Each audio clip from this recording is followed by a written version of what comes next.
আসসালামু আলাইকুম রহমতুল্লাহি বরকাতু। আবার লাইভে আসলাম কিছু কথা বলার জন্য। বাংলাদেশ সেনাবাহিনীর যে সেনা কমান্ডাররা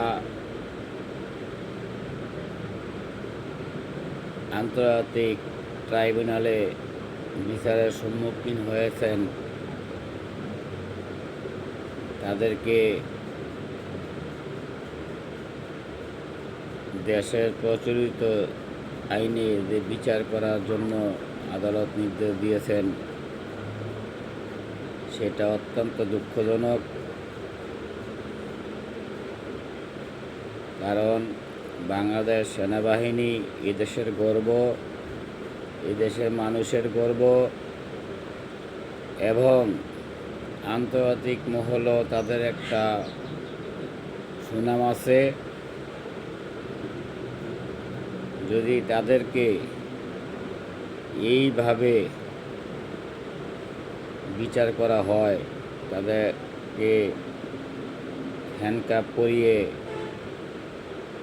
কোর্টে হাজির করা হয়, তাহলে দেশের সেনাবাহিনীর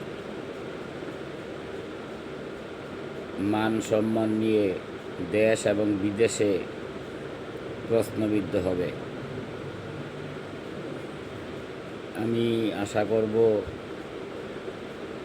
যে সরকার যেন এই দিকটা বিবেচনা করে এবং বাংলাদেশ সেনাবাহিনীর যে আত্মসম্মান এবং সম্মানবোধ, সেটা যেন রক্ষা হয়।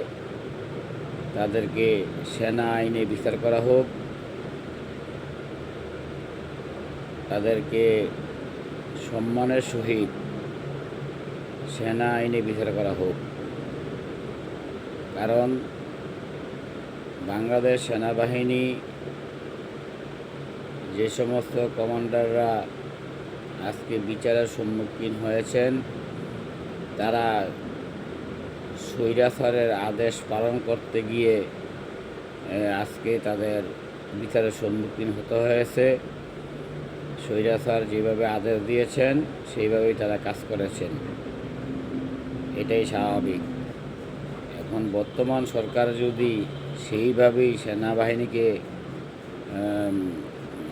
বিতর্কিত করার চেষ্টা করেন এবং তাদেরকে তাদের মান সম্মান নিয়ে খেলা করেন, তাহলে দেশের ভবিষ্যৎ আগামী প্রজন্ম একটা বিশাল বিপদের সম্মুখীন হবে। সেনাবাহিনীর মান সম্মানে আঘাত লাগবে। আমি আশা করি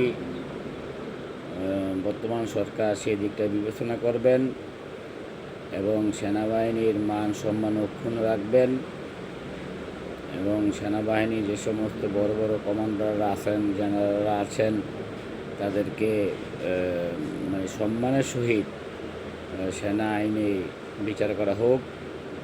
এটা আমি এবং দেশবাসীর পক্ষ থেকে অনুরোধ করছি। আসসালামু আলাইকুম রহমতুল্লাহি ওয়া বারাকাতুহু।